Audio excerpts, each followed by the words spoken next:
Right, y'all. Third time's the fucking charm. ILLMIND's podcast, man. You ain't ill, you ain't real, man. If this stream doesn't work, then we'll just record it and we'll upload it to the YouTube channel. Because honestly, man, if it's streaming, it's messing up like this. I don't know what's going on. Like I said before, I'm not dealing with the greatest hardware in terms of computers. So let me check right now on the tube, y'all, because definitely got to see this happen. Yeah, you guys can see the disappointment in my face. I had this thing anticipated. Oh, all right. I'm hearing myself. I'm moving very well. All right, we are in here. We are in here, man. Hold on. Maybe I had to do it. Hold on. Let me just post it. Hold on. We are live right now. Running well. Thank you for your support. For real, y'all. Thank you for y'all support, bro. All right. Is it good on your end, Chris? Do you see it through the YouTube? Do you see it running well? I'm seeing it right now. It seems pretty good. Seems fine so far.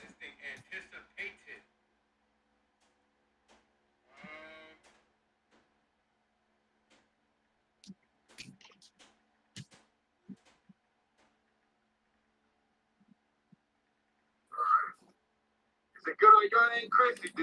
All right. Running well? So far, it seems fine. So far, so good. All right, y'all. All right. We might cut that shit out the lot. Nah, fuck that. Keep it in there. Authenticity. All right. One more time, y'all. One more time. ILLMIND's podcast, man. If you ain't ill, you ain't real, man. Listen, whoever's on the live right now in the stream, listen, I appreciate your patience because goddamn, that was bad.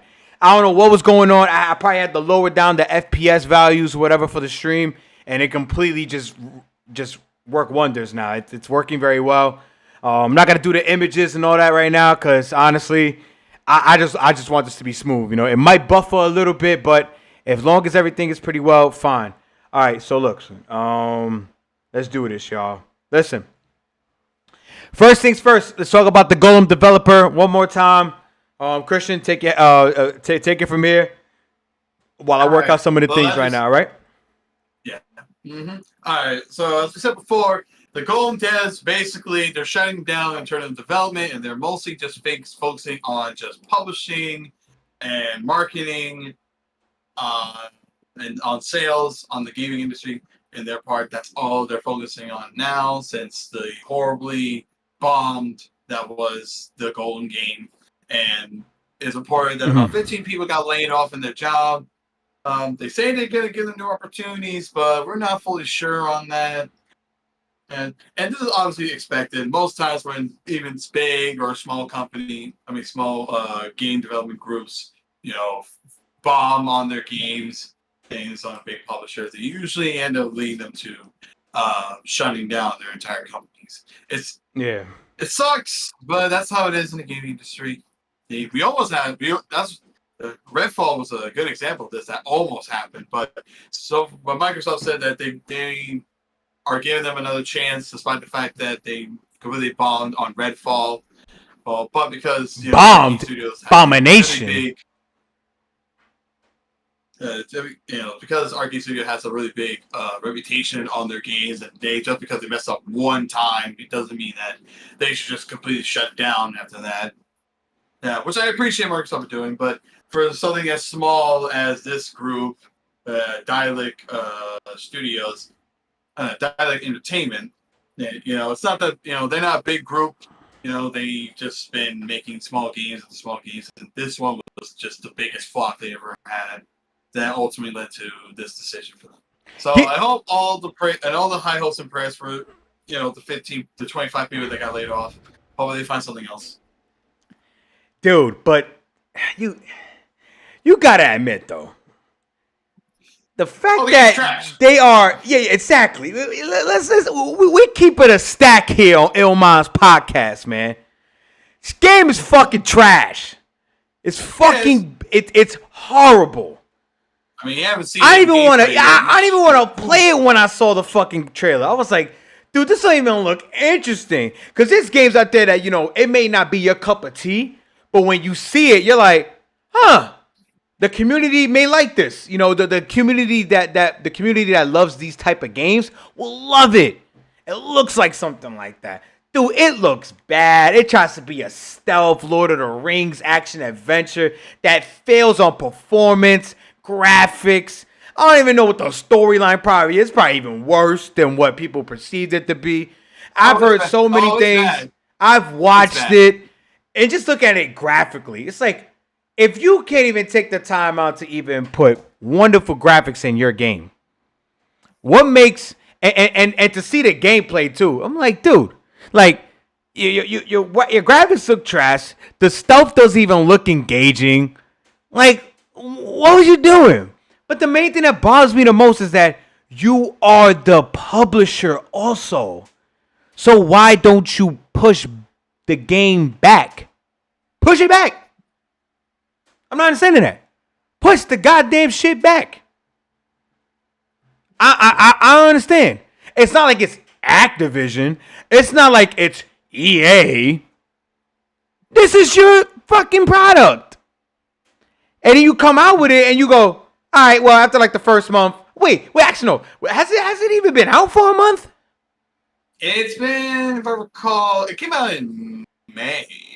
May? It came out in May or it came out in April? Oh, god damn. I didn't even know it was out for that long.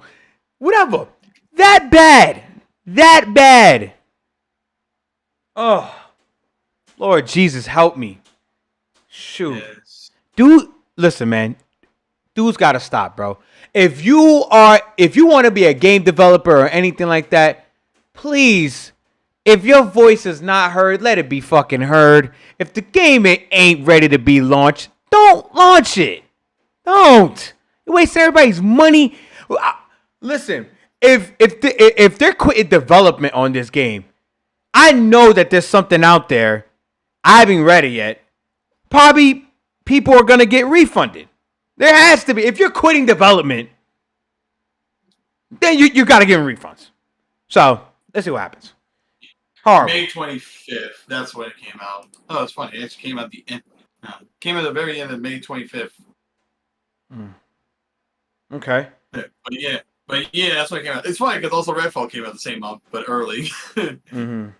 So May was just like the day of two of the worst games of this year. So, yeah, that's pretty much that. Yeah. All right. Well, hold on. Let me read the chat real quick. Somebody named Your Mama. Somebody Your Mama. Let me stop. But it's gonna say we're talking about Starfield. Yes, we will be talking about Starfield. It is in the description. We will be talking about that. Talk about how Xbox has bought Bethesda, and now they bought Starfield with Bethesda. So it's definitely gonna be crazy, man. Yes, appreciate you for being in the chat right now. I'm gonna be having this on my phone while we're going. So great. So what will be okay? What you want to dive into after this? Because developers, But now that he's talking about Starfield, stuff, you know. So now that some small stuff too. But let's talk about what the guy Your Mama is talking about. Starfield. Oh man. All right. First of all, before we get into Xbox purchasing Bethesda and all that stuff, because there's a reason why. What do you think about Starfield when you saw it in the showcase? It has potential. I think so. Really be a mega game, but it does give me similarities to another game that had a very similar premise, and also bombed when it came out, and that was none other than No Man's Sky. So when I look at that, it looks like No Man's Sky. It sounds like No Man's Sky. I hope it doesn't come out like No Man's Sky, because that game, when it came out, whoa, man, it was bad. But right now, No Man's Sky is thriving because the developers stick to it and they fix the entire game, and now it's amazing. Hopefully, it doesn't have the same fate as Starfield, because this gives you that similar vibe. Okay. They say like this game was like take like years and years 20 to forever develop. 20 years of development, dude. Yeah.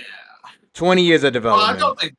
I don't fully think the whole 20-year gap was just them making the game. I feel like it was just like, okay, it went off from here to there, kind of one of those development hell moment things where like, okay, we gave to this one, then we give to that one, we give to this one, to that one. But then again, we don't know the full. They made it very vague when it came to Starfield, so we don't know the full-fledged details. So if it is 20 years of development, then goddamn, that shit better than 20 years worth it. The main question I have for it is that it's not running on 60 FPS. Yeah, I had a feeling. I'm like, a game this big, I'm like, there's no way it's gonna be 60 FPS. And then when it found out, it was revealed it wasn't. Yeah. And there's somebody on Twitter. Somebody on Twitter confirmed that forgot the name of it, but on Twitter they confirmed that while multiple enemies are, remember, this is 30 FPS while it's like, I call it naked. Like nothing's going on. You ain't put the clothes on, anything. So the clothes is like, oh wow. Oh, hold on. Make sure that the stream's good. All right. So the putting the clothes on. So when you're putting the clothes on, meaning the enemies are popping up, you're shooting, you're doing all these animations, that's gonna make the game work harder. And they said that at most the person got 21 frames per second, dude. Dude, the game is fucking massive. And I heard that I think one of the developers said like 10% of Starfield has life on it. What the fuck that's supposed to mean?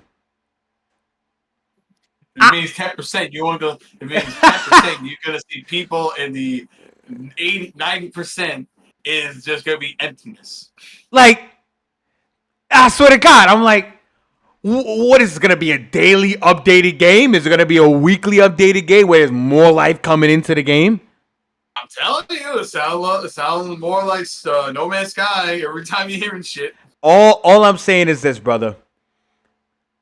Overpromised, under-delivered. That's my prediction of Starfield. I agree. Overpromised, under-delivered. Especially with Bethesda, those people. Man, people making Bethesda has always been about those like false promises. Yeah. They'll be like, everyone talk about that meme about 16 times the detail. Yeah, 16 times the goddamn detail. It just works. Just works, bro. But the main thing but the main problem I have with that game is just will it have dead spots that will make you not want to play it anymore? Ooh. Most likely. Dude, it's so nauseating to see this. Like, it's so massive. It's so great. Oh my God. It looks so amazing. I'm looking at it, I'm like, oh my God, it looks so good. And like so many things you could do. You could customize your ship, customize your character. That's basic shit. But customizing the ship, how it's gonna look, how it can be shaped and stuff. It's like, what the fuck? So many stats. How to fly, how it's gonna shoot. Yeah. And like, and the thing that's really compelling is just how you interact with the world, and there's so many different things you can do to where is, I don't want it to be Left 4 Dead. I mean, not Left 4 Dead. Red Dead Redemption 2 chore-like type of, work that you do in the game. But it seems like you're dedicating your fucking life to this shit. Like, you're not playing anything else but this to experience the game at its fullest. You're not doing that, bro. Yeah. I agree. It's like you said, like Red Dead 2. Like Red Dead 2 had moments where you just borderline just doing chores. But borderline. It wasn't. They weren't to overextending. They were there and then they gone. That was it. Yeah. So like you do it once, you don't do it ever again. That's and while it is annoying, it does. Let's hope it's not like that for the entirety of the game, because no one wants to have consistently hearing, life support low, regain life support low, regain life support, materials low, go find materials. Yeah, true. So okay, so let's think of this real quick. So now that Starfield is it's Bethesda and everything, let me ask you this question. Why did Microsoft buy Starfield?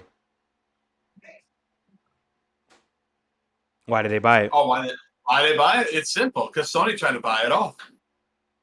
Huh. I heard that too, man. It was important that Microsoft required Bethesda mainly because PlayStation was going to be giving them money to make Starfield an exclusive. Yeah. So the only way to prevent that was the fact that Microsoft pretty much had to buy it off. Isn't that insane? But yeah, it is. But because Sony, the thing is, Sony has done this for a while.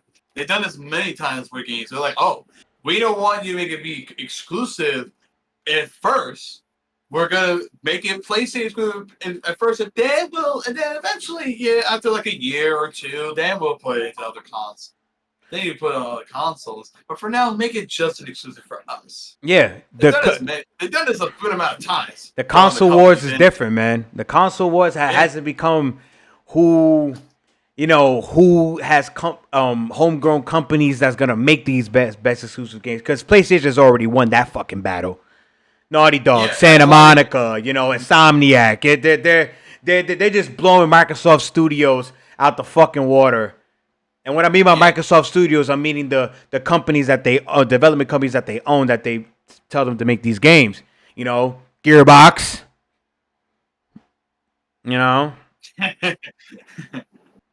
Fucking. Yeah. The thing is, the CEO of Microsoft even said he doesn't like the console wars. He doesn't want it, but Sony is the reason why we even having this and why we have to do things that we don't like to do.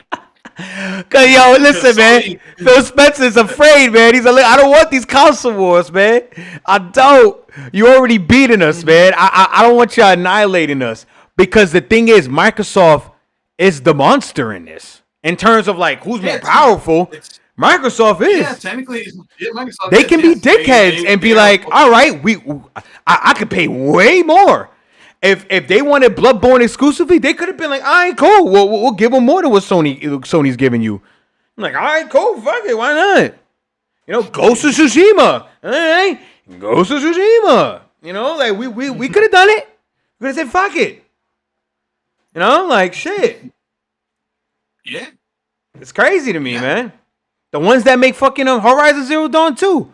Damn, what the fuck's the development company? It doesn't matter. But that company, they say, fuck it. You're going to make this game for us. You're going to do this. I'm not sure if it's a Sony exclusive company because I haven't looked them up. But if it is, hey, cool. Guerrilla Games? Yeah. I'm pretty sure they're not. They're not? So then, Sony, again, another money pile to them. And it's like, what the fuck? What's the point? They bought Starfield because they knew. They said, listen, man, Sony's not going to take this fucking game away from us. Because we want it to be for both. But you don't want that. You want war. That's what you want. You want a money war. And it's like, dude.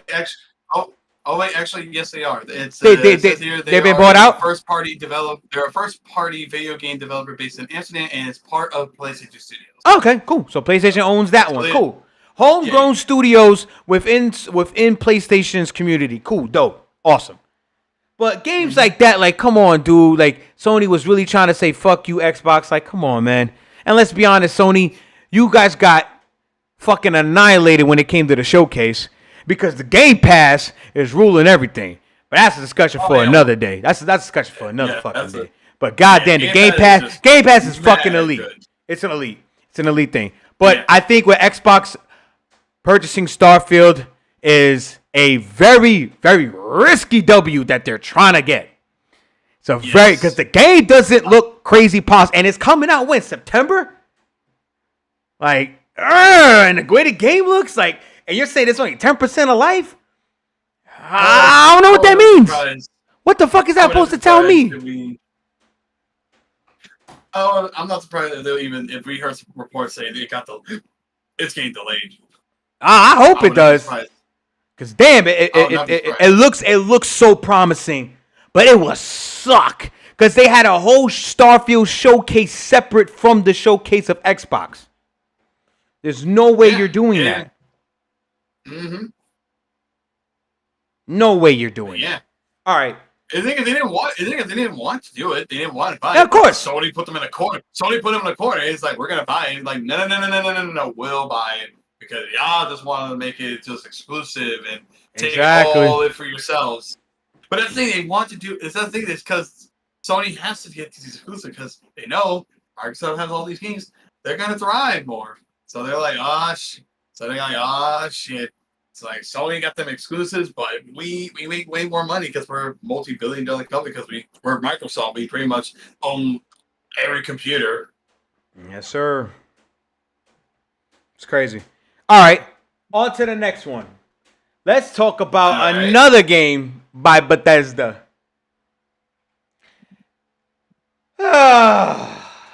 Cyber fucking Punk. That's not Bethesda.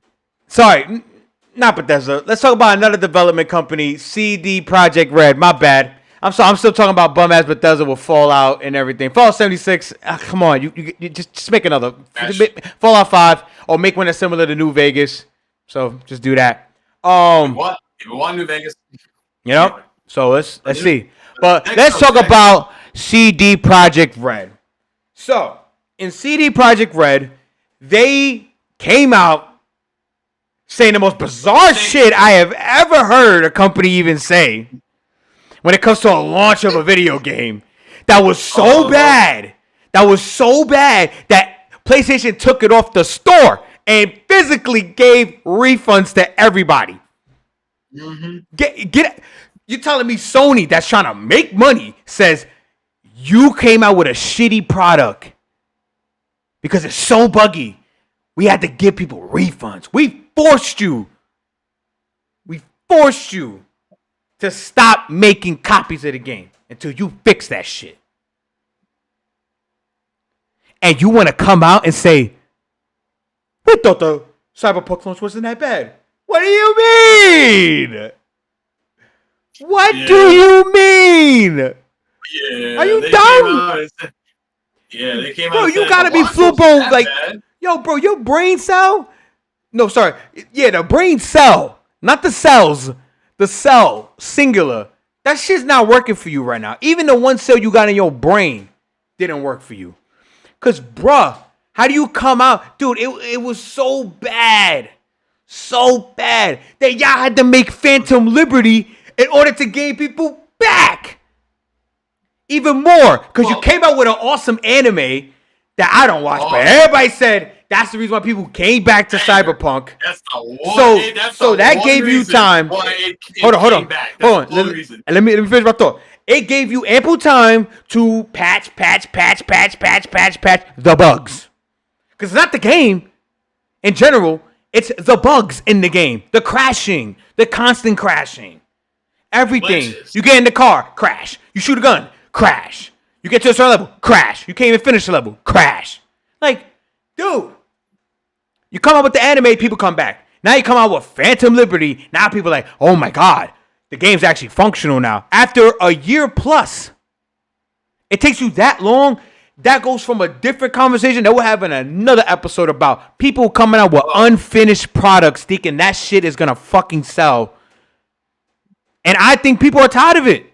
And that's why Cyberpunk, that's why a game like Starfield, people are more reluctant to buy things now when it comes to fully launched games. Because it's like, dude, we don't even trust you anymore. It's going to come to that point. Yeah, freaking, especially when it comes to third-party games, AAA games. And to even mention it, the company that's coming out with Alan Wake 2, they said we're making it digital only so that we can polish the game. That goes to show you that it's either a publisher's problem that they're forcing these guys to, forcing these people to develop a game in a time frame that's not applicable to an actual perfect launch. Or maybe technology is advancing so much that they're doing so much and we're still learning how to use it. So it creates so many bugs, so many things that you don't know or that you miss. So that's saying with Cyberpunk, it's such a massive ass game because everybody wants to make an open world game. Everybody wants to make RPG elements. Everybody wants to make 7 to 8 interesting characters. So there's more missions you have to do, more rendering, more fucking more fucking mods that you have to put into the game in order to make it work. Like, it's crazy. It's crazy. Yeah. But go ahead, Christian. I went off on a rant because I'm tired of that shit. That was that's blasphemous for you to even say that to your fan base. Go ahead, man. It's just great. Yeah, no, I agree. It's just crazy that they just straight up just say that. It's like, oh man, it was just cool. Y'all just made fun of it, saying they didn't like it and that it was bad. And it was just because everyone was like, oh no, y'all were just saying it was bad because everyone was saying it was bad. Yeah, like no, what? Like, no, it was bad. The game was not working, especially when it came to your previous gen versions like Xbox One and PlayStation 4. Or the game was just literally unplayable. Even in next gen, it was still pretty unplayable. So it just had less glitches or less crashes. But even then, you still had a good amount of crashes and bugs. And it was just really, I just don't know what possessed them to say this. Sometimes you just gotta shut the fuck up and take the L, man. Just take the L. And then take the run back W you got, because the only reason your game was brought back to life was because of the anime. And the anime was amazing, and the game was somewhat fixed. So when people came back after watching the anime, they're like, all right, the game's actually functional. I actually have a good time. And now we're gonna, after its 3 years of its launch, it's not working properly, and we're gonna get its first ever DLC expansion, the Phantom Liberty. Quick question. Which I'm actually excited for. Yeah. Quick question. You've actually went back to play the game. How does it run now? It runs really good. I never crashed. I have gotten like a bug or a glitch like once or twice in my playthrough. That's great. Nothing crazy. That's common. Crazy. It was just like, oh, this thing is like going through the wall, and I'm like, that's a common game experience for a game that's almost perfect. So let me ask you this question. If Cyberpunk launched with the current state that it is right now, right? Say it launched tomorrow and you played it already. Would it have potential to be Game of the Year if it came out this year? Yes. There you have it, people. There you fucking have it. It would. I think it would, because it had the graphics, it had the game characters, it had the gameplay, and the variety of builds you can make the pathways you can go to for your endings, things.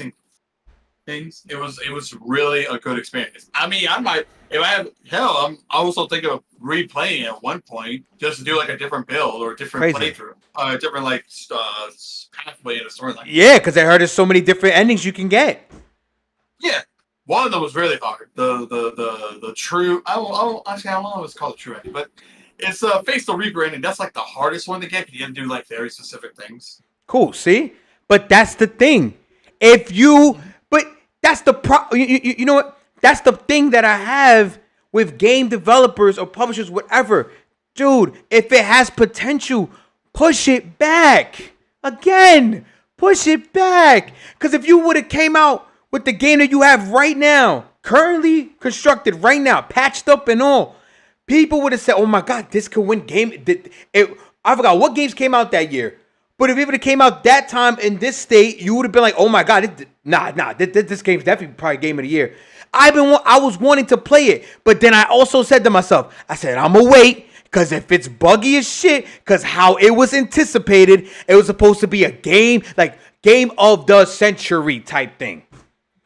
Even though game hasn't been out for 100 years. But what I'm saying is just game of the 5 decades or 6 decades that it's been out. Dude. You have to be shitting me that it's that bad. And also the fact that the game got delayed like twice. Push it back more. God of War got delayed what? Probably 3 times, I think? The first one? No, like, once? No, the first one. The first one was like what? Once. What, like twice? I think it was twice. I think it tried to come out September, then November, then it came out a little later after that, right? Or like March. Ragnarok got delayed twice. God of War 2018 got delayed once. Got delayed once? Okay, cool. Yes. So Ragnarok 2. Ragnarok 2, as in TOO. Like 2 times. And they delayed it for months. They was like, all right, we're going to have to give it like 2 months. Because we got to polish this shit. because they know it's God of War. CD Projekt Red. What was your iconic game? Witcher 3, right? People still play it to this day. You come out with Cyberpunk. Still the best game. You see what I'm saying? Cyberpunk. People are like, oh my god, CD Projekt Red is developing this game. Oh my god, it's gonna be a banger. If it's anything like Witcher 3 in terms of like the lore, side missions feel like a different story lore. That oh my god, dude, this game's gonna be amazing. And the game is in terms of its gameplay aspects, but it runs horribly, and now it runs great. Like you're kidding me? You took this long? Much better. You took this long? 3 years. Fuck this, man. Let's go to the next topic, man. I go all day talking about fucking development companies being like this. Activision, Blizzard. Oh. Fuckheads.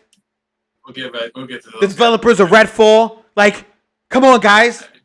Get it together. All right. Let's talk about the next thing. Next topic. Go ahead. You go ahead.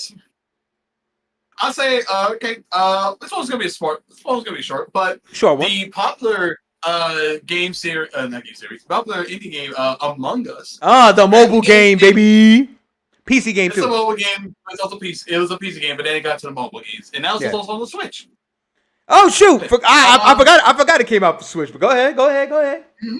Yeah, it's now getting an animated series. It's going to be in the works by CBS Studios, and it's the one that got me really into it. It's being created by none other than a man named Owen Dennis, who is also the creator of Infinity Train, an amazing, incredible animated series that I highly recommend anyone to watch. But it's a very great series. It's on HBO Max, so you want to catch it. I'm really interested in this. I'm really surprised by this because I didn't think Owen will be able to just work on Among Us or anything. I'm also surprised that Among Us was popular enough to even get an animated series. Because at the time when it came out, even after like a year, it was booming. It was everywhere. Everyone was playing. Dude, everybody wanted to play. YouTubers, streamers, they were just having a good old time collaborating with each other. But now it's kind of settled down a bit, you know. No, people still play it. A good amount of people still play it, but definitely it wasn't as thriving as it was before. I've played the game a couple of times. It's definitely a game that's very community based, which I love about it. It's like, oh my god, like you got fun clips and everything. It's kind of like how people do storylines with Grand Theft Auto and all. It's like, you know, you play it, but you gotta play with a group. It's fun, way more fun like that. And I'm just glad that it gained that much popularity to get an animated series. Hopefully, the animated series is great. Hopefully, and also too, especially when it comes to CBS Studios, which hasn't really had the best reputation when it's animations. But hey, series, you know, but hey, but they got Owen to help with this show, so hopefully it thrives, and they get the right people to make this shit a banger. Yeah, hats off. Let's hope and pray. Yeah. Hats off to Among Us. Good luck with that. Yeah, good luck with that, for real. All right, let's talk about... You want to talk about Silent Hill? Yes, sir. Let's go to Silent Hill. Bloober Team, Silent Hill Developers. So... Yes. Bloober Team has developed games like Layers of Fear. 1 and 2. 1 and 2, The Medium. Yes, The Medium. Really good game, actually. I actually think it's underrated. Which basically tells me that they've known to make horror games. Right? Yes. Correct me if I'm wrong? Okay, cool. Yes. They were mostly known for doing somewhat of a psychological horror. Yeah. Horror in their games. But as we can see here in their recent report, they say they are done with that. They no longer want to do psychological horror games. They still want to do horror games, just none of that specific psychological stuff. What draws a big question to me is Silent Hill is a psychological horror series. It is, but it's also a horror series because you're going through like horror and monsters and but exactly. When it came to the other game, they didn't really sell that much well. You weren't really getting chased or fighting monsters. You were just having like jump scares or horrifying psychological images and reactions from your characters. It was those type of games, and with the response with the response of them making Silent Hill 2, it's kind of very clear to them that their major market is mainly just it's just the ones that most people want. The Resident Evil, the Silent Hill type horror games. Yeah, which really draws they that. Don't want, they don't want just that. draws They a don't question, want to do dude. that like the Outlast like pathway anymore. Which is the damn shame because I think they have a really good job when it comes to psychological horror. It's just and that's what I'm saying. But the thing is, it's a remake. That's what I'm not understanding. It's a remake, and you're not doing psychological horror with a series that's psychological. I'm not saying it's predicated on just being a psychological horror, but that's a good part of the game. When I played Silent Hill, it was like they were scary as fuck, but it had a good amount of elements to it where it makes you just like really think twice about, oh wow, yeah, that was an interesting element that they put in the game. It's like, oh, that's pretty cool. And now it's like, oh, we're straying away from now, so we're just gonna be strictly horror. We're gonna scare the fuck out of you, and it's like, a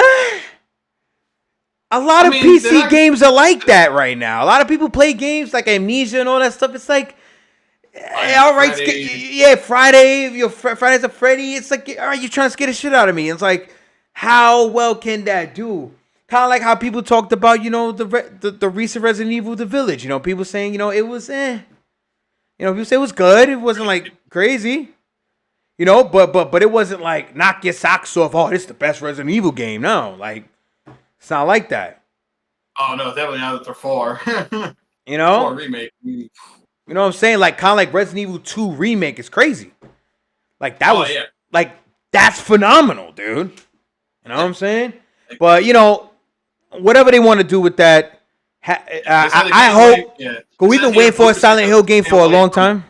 But go ahead. Sorry, go ahead. It says here that Bloober Studios is getting away from the 5-hitting mid horror walking sims into more action-focused, player-driven horror.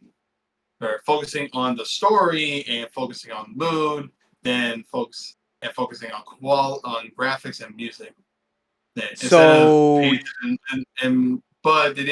But they said they're going away from that into more focusing on a lot of the gameplay mechanics. Oh God, you know what this is giving me, right? What? It's giving me Evil Within vibes. Yeah, Evil Within was good. Yeah, I'm not saying it's a bad thing, but I'm saying it's a replicated thing where I'm like, all right, it's gonna be like Evil Within. Money. It's gonna be because they make money. Yeah, that's a fact. Like they tried. They made like 4 games that are with their idea of horror they want to go to, and it clearly shows that it's not working. But when it comes to Silent Hill 2, their response and reaction is way more than they anticipated. So now it's just like, okay, it's clear as day what we have to do. We gotta get what most people are asking for and what they want. Well, Mr. Gemini Stelar, I'm gonna tell you one thing. Actually, no, I'm gonna ask you one thing. What? You think the reason why they were shocked, and I'm being sarcastic about this, you really think they were shocked that Silent Hill was getting the reaction it was getting? When's the last time we got a Silent Hill game? I mean... And a good one. Exactly my fucking point. It's because it's Silent Hill. It's kind of like it's Silent Hill. That's all. The one reason why we haven't even got any game that's from Silent Hill is because of the fact Konami just doesn't want to fuck around with video games anymore. You know that. The fact we're getting stuff involving their IPs is a blessing because we're finally getting stuff for Silent Hill. We're finally getting stuff with Metal Gear Solid. Mm-hmm. So they're like, okay, fine, stop. To me, it just seems like Konami was just like, fine, stop bitching at us. We'll give you what you want. And that's the thing. Shut up about it. And that's the thing. And they got a company where if you're the publisher and this is your game, you would be like, why are you not making a psychological horror? This is what Silent Hill is about. It's about scaring the fuck out of you, but also, getting within your mind and integrating elements that will, psych that, that will literally make you feel like, wow, I'm really embedded in this story.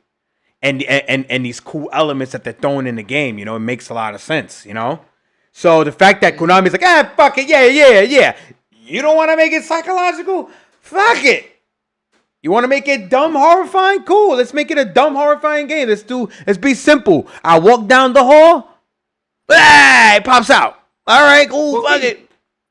I mean, well, keep in mind, they didn't say that they're making this impact or affect Silent Hill 2 in the development. They're just saying that after Silent Hill 2, they're clearly changing their direction on how they make their horror game. Thank you for telling me that, because when I was reading it seemed like they were saying, we're done making psychological horrors, and that's why people are confused. The community's confused. Like, what do you mean by that? So what does that mean for Silent Hill 2? Yeah. Is that confirmed? Wait, hold on. Is that confirmed? Is that confirmed that one of the developers said, no, we're not going to do that with Silent Hill 2, or that's just assumed? No, it's a fact. It says here that despite this change of direction, it will have no prior effect to the Silent Hill 2 remake. It will keep it true to the source material while also making improvements. Yes! I feel bad now. I feel bad going on my rant, but I don't give a fuck. Okay. But at the same time, because the thing is, like, Silent Hill, it's always been about its eeriness and its atmosphere. Yeah. While also having its, like, psychological, like, ideal of horror. Yeah, that's all I love about it. It's like, the fact that they confirmed that, great. Because, dude, I was like, bro, you got to be kidding. That's all they say true to that when it comes to this development. Yeah, because you can say it. They have to change this direction, but hey. You can say it, but do you mean it? Who knows? Who knows? We just gotta wait and see. We just have to wait and see. Okay. So there's that. All right. So there's that. All right. Let's talk about also the games of Haze Light Studios. Oh yeah. Okay. This is a good topic, baby. It's a good topic. How many of you motherfuckers out there love playing co-op games? I know I do. Who the fuck doesn't like playing with their friends, man? And Haze Light Studios. Unless you hate each other. Oh man. Listen, Haze Light Studios are the development studios of the games called A Way Out and a game called It Takes Two, which won Game of the Year of 2021 at the Game Awards. And rightfully so. And the main thing I'll tell you, man, that man, Joseph Fares, is a godsend for all the co-op gaming people. Because I'm so happy, because I played A Way Out with Gemini Stelar, and it was amazing. Oh, dude, it was so good. It was so... It brought me back to, like, going... And we played it at the house. So that's what made it more fun. We played it at the house, we split screened it, and we enjoyed the story together. And it brought me back to when, we used to go to people's cribs, 10 years old, 11 years old. We're playing co-op games on the system. And they made games like that. Of course, you can play online too, of course, because it's 2023. Why not? But it's just awesome that you guys can be embedded in the game and just experience something so extraordinary that the co-op experience is a must-have. Like, you must have somebody to play with in order to enjoy this game. That's why I like certain games that, I'm not saying they dumb down the AI, but if the AI is not that important, then it can make a co-op game flourish more, because then it forces people to play with others. It's like, let me play with somebody, see how this game is. There's certain games out that's like that, If you play certain zombie games or certain strategic games or looter shooters, you're playing with your friends. You're not playing by yourself. A looter shooter by yourself is very fucking boring. It is. It's called a looter shooter for a reason. The looter shooter is a very cooperative experience. You're doing this. Games like Warframe, you don't play by yourself. You play with your buddies. You guys get loot. You look cool. You do that too. I would say that Warframe's a lot of fun even by yourself. But all right. You personally, Space Marine is a terrible. In that case, Space Marine is a terrible single player game. I think Yeah, I wouldn't Warframe. say that. I think Warframe is more of a good co-op experience. Cause I think that's what it's I think that's what it's great for. When you play with your friends, you're doing these crazy mission raids and all that. You know, it's like it's Of dope. course. You know what I'm saying? Destiny. Yeah, people say, oh, you can play Destiny by yourself, but it's like, if you play multiplayer, like multiplayer Crucible and all that, cool. But you still gotta play with friends. It's you still gotta play with friends to get a great experience, like anything, you know. And with Destiny, it's a great cooperative experience. Y'all combining skills, combining elements, doing these crazy things, going on raids, dealing with different enemies. It's dope. And it's like with Hazelight Studios, it's literally predicated on cooperative play, like Army of Two shit. Army of Two's trash by yourself, but you play with your friends or your sibling. It's amazing, dude. And that's what I love that he's bringing back. And the fact that it won Game of the Year. It Takes Two won Game of the Year and Game Awards, one of the best award ceremonies for gaming in the space right now. For it to win Game of the Year as a co-op game, it's crazy. It makes me feel as if, remember, this is 2 years ago, so I'm thinking, yo, it's cooperative play back. Because you got remember the game 33 Immortals? You could play with 33 players cooperatively. You know what I'm saying? Games like Helldivers, another game, the Warhammer game coming out. Cooperative play. Diablo 4, a cooperative game. You can play by yourself, but is it fun by yourself? Hell the fuck no. I've talked to people that played Diablo 4. They're like, dude, this shit is not even enjoyable by itself. You could do it, but it's grindy, and it's like, you rather play with your friends. It's a little bit more engaging. Way more fun. Because people got different builds, different strategies. You're taking on harder enemies. You know, it's cool. You know? Oh, another game that's like hack and slash. What's that game? On Wulong Dynasty. It's great. I heard it's great cooperatively. It's very fun. Oh, yeah. You know? So, like, that's my thing with the whole cooperative game, man. I think cooperative games, strictly that, which I think will come back into the single player elements of story.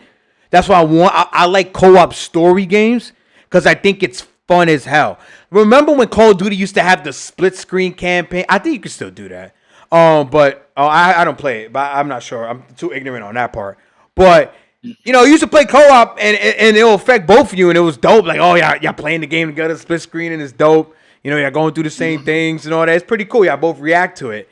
But I just think that story-based games that are just based on two different protagonists and y'all get to play together and it affects the storyline for one person to the other, oh, that's amazing. And I'm glad that Hazelight Studios is definitely doing something like that, because Joseph Fares wants to make sure, and he said it too. He said, one of my games will win Game of the Year. And it did. And he's going to continue doing that, man. He's going to continue doing that. And hats off to him and hats off to that studios. But give me your thoughts on cooperative play. Do you think, will it be back to where it's mainstream like it was before? I mean, the way Hazelight Studios keeps going in the direction they are, but making more bangers of co-op games, then I'm pretty sure people are going to start asking and demanding more studios to start doing this. And that's probably going to start possibly like a whole like branch effect of, you know, bigger companies start making the decision like, oh, you know, people want this stuff. Let's do it. But, you know, all one small thing can stand to make things bigger. And so far, this man, Joseph, is doing the work of trying to bring this genre back to life. And I'm glad he did, because he's doing a damn good job with two bangers. Layout and It Takes Two. You know, like, just keep going. Like, he got to keep going. He got to keep putting it in this work and constantly inspiring others. You know, because a lot of other studios are starting to have this direction. Because now a lot of indie studios are starting to have this direction of incorporating co-op play. Yeah. And what I even love more is about the fact that if one of your friends has the game, you can play it without buying the other game. While buying, like, do you have like I forgot what they call it. It's basically a second player game download. Where basically, you give your friend the code. Yeah, because I had the way out, and the only way my friend can play Way Out is by downloading the free-to-play version on the Way Out, and they just give you a code. Or was it giving you a code, or it was, or just have like connection to a friend who actually has the game, and then bam, you can both play at the same time, just by So you don't have to buy both games. So you have to buy the games separately. The same thing was for It Takes Two. I remember I saw it one time in the studio. I was like, wait, what? It Takes Two was for free? I'm like, oh no, this is the option when one of your friends has It Takes Two and you can just play with them without buying the game. And I love that. It's awesome. I mean, that's how I was able to play it with my friend Bruce. Yeah, it's revolutionary, and I think that co-op games will be back. I think so, and I really hope a lot of people, take a lot of the practices and methods that they use to be so successful in making these co-op games. So, hats off to them, bro. All right, next thing, 100%. yeah, exactly. Yo, next thing we do got to talk about right now, before we head to the Xbox acquisition for Activision, definitely want to do that. We'll talk about this first, and then we'll talk about the pay to win. So we'll talk about Blizzard and the problems it's having with Diablo and Overwatch, and then we're gonna talk about pay to win. Will pay to win be something that will be abolished in every single country? And we covered that. We covered It Takes Two. We called that. And then the last but not least, and I know you have another question you wanted to ask me too that we both can talk about. Actually, no. Carry on and mention this question, so we'll just mention it later on. But go ahead. I remember one question you was talking about indie games, right? Yeah. And what's the question? My question? The question was, do you think indie games, do you think indie games will be thriving to the point that everyone, to the point that they're just going to be killing off the AAA games industry? Definitely something we'll talk about. That's a really good question.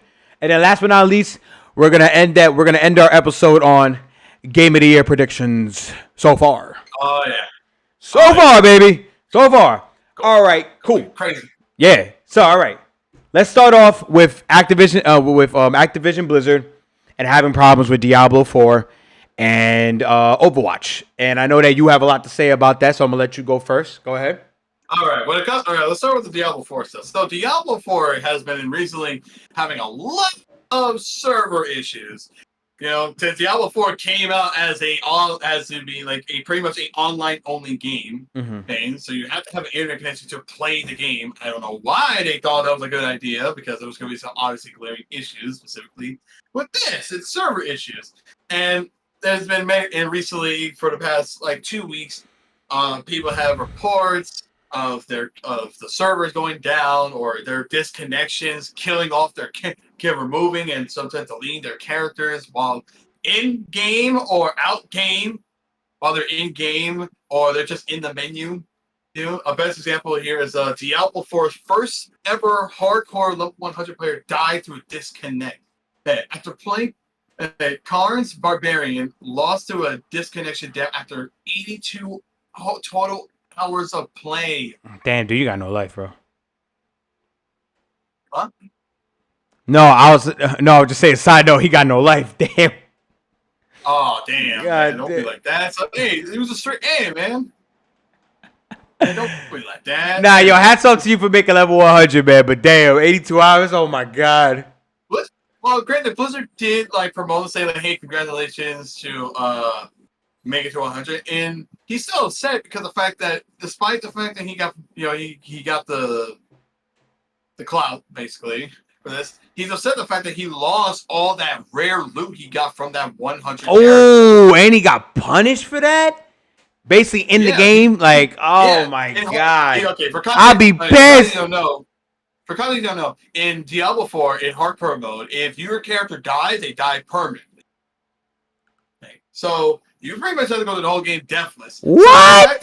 So the fact that he lost his character because of a disconnect of all things, something that he has no control over, really upsetting because he lost not only his 100 character, which he didn't care about. He cared about the loot he got from that 100 character because a lot of it was some rare loot. Oh man, yo, listen, dude, you already know.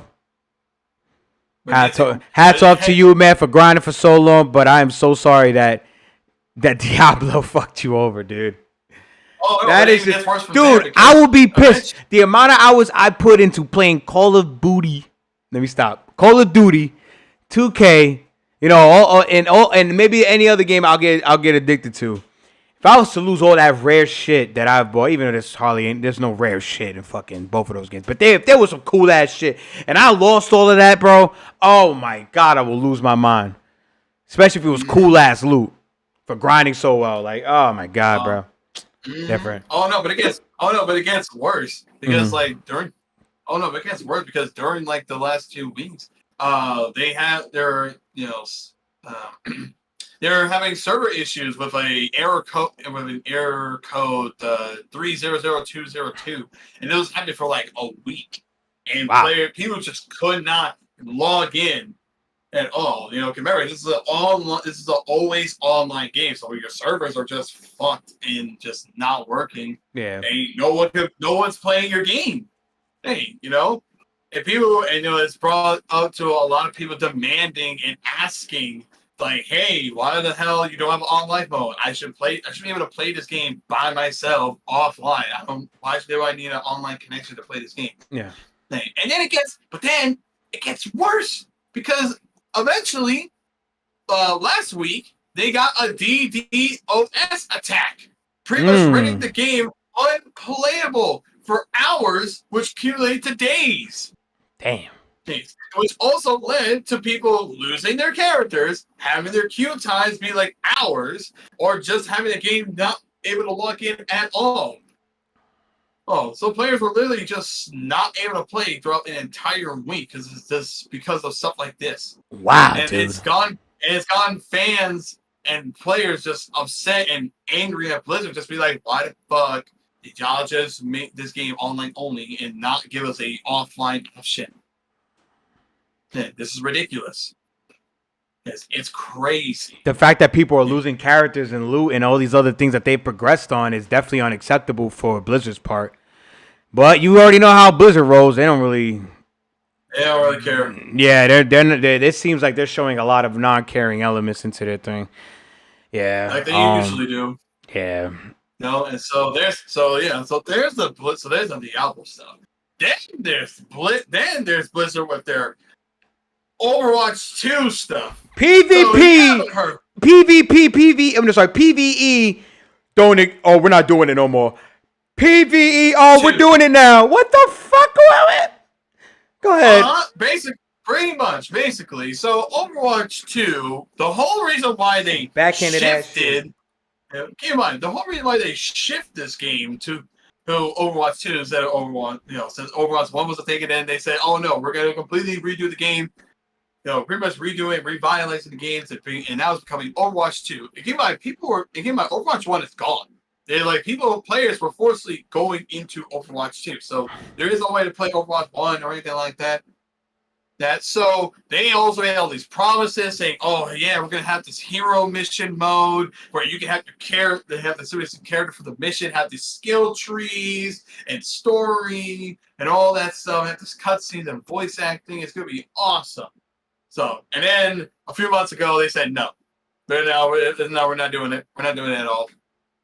Well, yeah, we promised it, but no, we're not doing it. And then after a few months later, they said, okay, actually, we're going to do PvE because y'all guys demanded it, so we're going to do it. However, we're going to have a paywall on it. You got to spend $15. You got to spend $15 on missions on our next story mission content called The Invasion. Which is ridiculous. It's so dumb. Because what makes it even worse is the fact that the reason why the game Overwatch 2 became free to play was that, for one, they can have these overpriced cosmetics and microtransactions and stuff like that, so that they could have free content like the story mission that it was supposed to have. The whole reason they made this whole shift of free to play and having no more loot boxes and just having you straight up just buy the cosmetics was so that you can have the free story missions and PvE content. But of course, this is Blizzard. They're like, psych, you would have thought. No, you still gotta pay. Give me the money. PvE content. Give me the money. And so it says here the invasion content will come in with 3 missions of the invasion story missions. It'll be permanent access. You get 1,000 Overwatch coins, which are just the in-game currency, and then you get a Sword Joan legendary skin. That's it, and that's just the 15. There's also Ultimate Edition where you can get the Ultimate Edition where you basically get a legendary skin with 2 other characters. A battle pass that can skip tiers, and an extra 1,000, and an extra 1,000 Overwatch coins. That's it. $40 for that, dude. Yeah, ridiculous. The crazy. Only for 3 missions, and only 3 missions for $15, dude. And there's no skill tree, anything like that. And you have specific characters only for specific missions. Wow, you can't even use any character. Oh my god. Pathetic. Pathetic. The fact that you're charging me $15. And imagine if those missions are very short, kind of like Batman DLC type. where you pay and you only play like 1 mission and it's like, oh, the storyline's done. I'm like, what? I spent $10 for this shit. Oh Lord. $15 doesn't have this mission. Yeah, for it to be $15, dude. And if it's short as fuck, dude. But the fact that it's character limited, because certain characters only play certain missions, that's asinine to me. Which draws a question for me. And I want to, and you know what? I think this cold-heartedly. I think the reason why that they did that shit is because when they took it back, they tried to find a way to make money off of it. They was like, wait, it's free, and it's already a free-to-play game. Why we keep giving them free content? Shouldn't we charge them? This is a PvE experience. Everybody wants it. All right, fuck it. Let's just do it. But you know what? Since we want to make money off of it, and maybe that's why, because money has a good way of doing it, bro. They said fuck it. Because, dude, the fact that they went back on it for like a couple of months ago, then they go, okay, we're back on it. Now it's like, so you tried to find a way to make money off of this? What type of meeting was going on that was like, oh, you can't make money off of this? Well, then there's no point. It's counterintuitive. It doesn't, it's counterproductive. We're just making it for free and we're not making money off of it. Like, dude, people are going to buy your game. Like, I mean, sorry. But people are going to buy into your game. They're going to buy skins. They're going to buy stuff like that. That's the whole point of you making some money off of this goddamn game. Is it not? But the fact that you want to sit there with your fucking business suits on and go, well, PvE is not going to make us a lot of money, so... And it's free. So what's the point? Just dud it. And they was like, no. Sir, please, hold on. What if we charge them $15 for 3 missions, $5 each mission? Now we're talking. All right, it's back on. PvE is back, baby. With $15 for 3 missions. And they're trash. Yo, if they trash, dude, yo, the community's going to be like, yo, fuck Overwatch 2. Fuck everything. Because already coming out with literally a reskin. Killing their game. Yeah. They're slowly killing your game with these decision making. Because the whole reason why free to play was so that they can have these overpriced cosmetic microtransactions. Like, okay, you guys can buy this thing. You guys can give us straight up money so we can make this free content. I gotta pay to enjoy a free to play game to certain missions. And they said, no, let's still put a paywall on this story fucking mission. Stupid. And you guys demanded that we shouldn't have. And it's like, it's fun. Money hungry. Money hungry. I have to find it funny because the fact that the game of the year of 2016 is no longer available. It's gone. Overwatch won game of the year in 2016, and now it's not. It doesn't even exist. Game of the year does not exist anymore. Funny. Hilarious. Activision did that with Overwatch. Now they're doing it to Warzone. Taking out Warzone 1. Now they say, oh, you got to play this new one, which is trash. Personal experience. It's not. It's not a great game. It's nowhere near the first game. But just Blizzard not giving a damn. But Overwatch 2. Yeah, exactly. And Overwatch 2 blows minds. You know why? Because I played it enough with my friends, and then I'm hearing Overwatch lifers or people that played it a lot was like, dude, it's just a reskin. I'm like, oh, these characters are cool. They've been in the first game. I'm like, so how many new characters are out? Like 3 more characters, or maybe 4 more now. I don't know. I don't follow it that much. But it's I'm like, sure it's 4 now. so you're telling me out of like a roster that looks like probably 30 characters, you give me 3 more? You give me 4 more new characters? And literally, I'm like, oh, did they change abilities? Did they change like different things? No, they don't have a whole new thing. What? This Overwatch 1 has been out for at least more than 4+ years. And you took all this time out to give me a reskin? There's not even new maps. Or there's not even that many new maps. Yeah, it's just Overwatch. It's just Overwatch 1, but reskin. And I'm like, you have one less party member. And you have one less member in the group. Well, let me ask you a question. Is there any like new maps? Are those the same maps from the first one? Most of them, yeah. There's some that they didn't bring back. Oh my god! Even my headphone came off. That's how I'm disappointed right there. Oh my god, bro. Yeah. It's all good. They're slowly killing the game. Like their player base is going shitting down. The fucking bed. Just shitting on your bed, bro. They shitted on Warzone. They're shitting on Overwatch, Diablo 4, and people have been saying Diablo 4 is not that crazy of a game. People are like, it's good, but it's not great. Has a lot of boring elements. I heard the story's not even that good, not even engaging. It's just you know. But some people feel like they're just playing just to play. You're just there doing the missions, doing the same enemies. Same shit, and ain't nothing new. So I'm like, damn, that kind of sucks.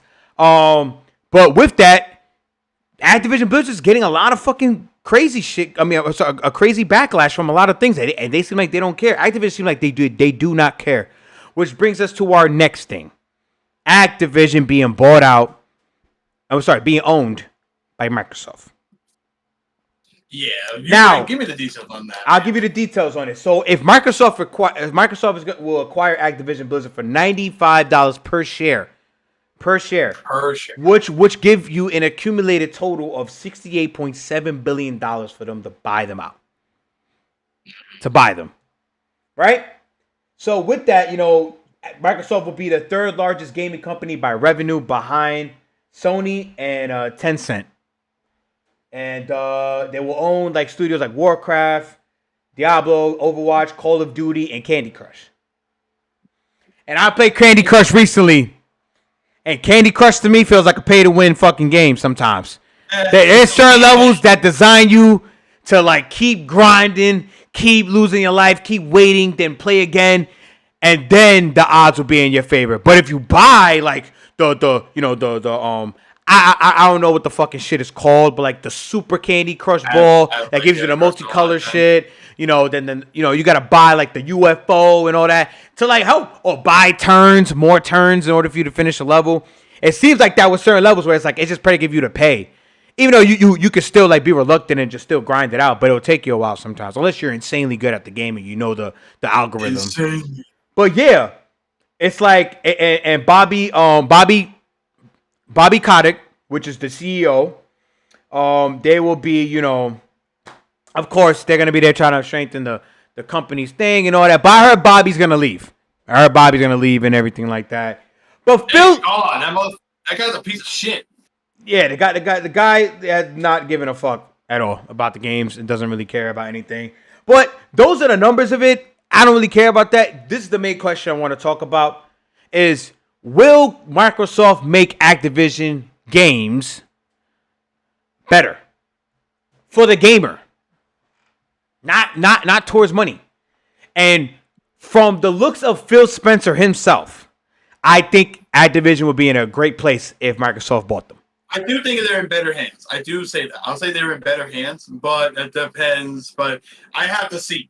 I gotta see their actions and change and direction they want to do. I can't just say, "Oh yeah, 100%." Oh yeah, they're definitely gonna do it. I think because of how that's delusional. Yeah, because I think Microsoft is gonna be so predicated on making sure those games are very great for the fan bases because of how Redfall fell off. How Phil Spencer reacted to the company not telling him, "Yo, you need time. Let me know." Shows me that development companies like Raven Software, Raven, Beanox, I was like, it's Beanox, Beanox, Toys for Bob, Infinity Ward, which I don't like. I don't like that company no more. They've been making some horrendous ass games. Call of Duty titles. Modern Warfare 1 and 2, old ones, great. Now, Treyarch, Sledgehammer, the ones that made Diablo, all of the companies that I own, right? That right there will be a great stepping stone for Phil Spencer to do for those companies. Give them time. Give them time to make these games. No more of these yearly releases for Call of Duty. You know? None of this bullshit with Activision Blizzard with Diablo and like, but Diablo's actually a pretty good game, but like Overwatch 2, you know, like World of Warcraft, you know, like I bet you that game is probably doing good, but maybe the I've heard the fan base, you know, has been back and forth with how it is, you know what I'm saying, and also games like what else? Yeah, Overwatch, Diablo, Warcraft. What else? Oh yeah, now that Activision owns like, you know, Crash Bandicoot, like stuff like that. Hopefully those work out. You know, like they give them creativity to do other games because the fact that it's been so predicated on making sure Call of Duty remains relevant. What? But it technically also means they also own Spyro. Oh yeah, they Spyro too. Damn.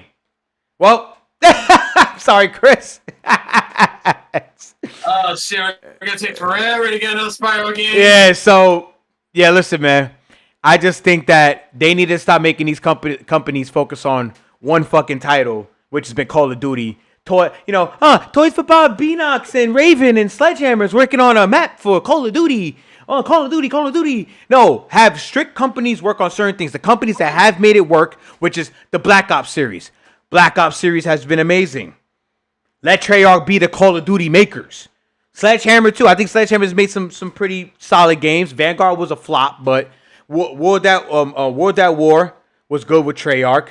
World War II was pretty good after the CEO left that company and they retooled and they made a great game after that, even though it was too late. But you know, you got Advanced Warfare, amazing. You know, it's like it's cool. You know what I'm saying? So I think they should have certain companies make certain games. They should just focus on that.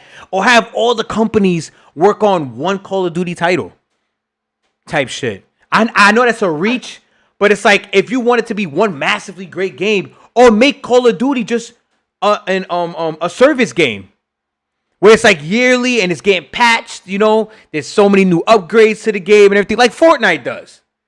You know what I'm saying? Like, just make it a free-to-play. Like, it's just new weapons coming in, new maps, new things. Okay, there's going to be a new era, and there's going to be jetpacks. There's going to be this and that. Everybody's going to have this. Instead of it making $60 games, $60 games. If you want to push microtransactions, just do that. And I think that Microsoft is great with that because I think that since the Game Pass is so great for economical standpoints, for people that can't really afford all these games, you know, it's great. So I think that with Call of Duty and all that, if you're going to make them $70, $60 games, I think Phil Spencer wants the quality of those games to be 100% playable and satisfying to the consumer. There's been too many Call of Duty games coming out that's been horrible. That's like, you know, or it's not finished. It comes out, oh, we have to patch this. Oh, we have to put this. Oh, we forgot to put this. Oh, we said we was going to do this. Now we're not doing this. Yeah. And the reason I keep calling it Call of Duty because that's Activision, baby. Like it's literally the reason why they are who they are right now. Yeah. You know, if they done other games. Bob is the reason why. Toilet Bob is like the ones that just makes like they actually.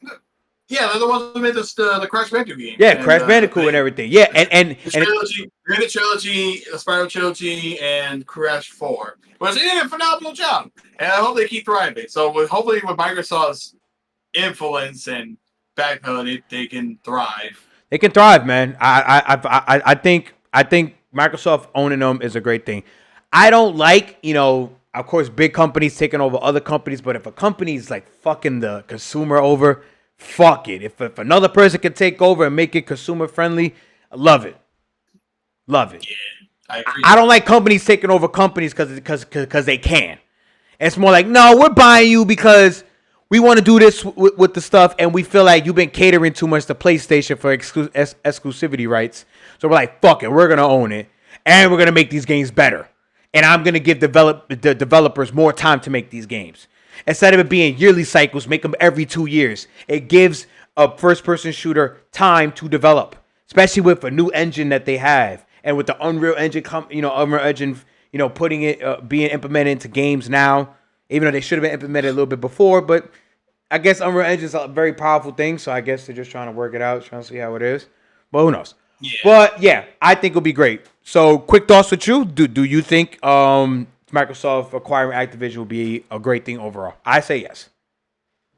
I will say yes, but like I said before, I have to see, as it's made the worth, I gotta see how their direction with Activision, how it will affect their overall games, and I hope that their direction is a positive one, and they can make some bangers. Yeah.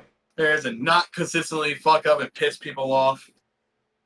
And I hope they can also have They also have more communication. Yeah. Than we should. I really, because Phil Spencer, like you said, he really wants to make sure, like, hey, I want you to talk to me. I want you to communicate with me so that we can make sure we make the best product.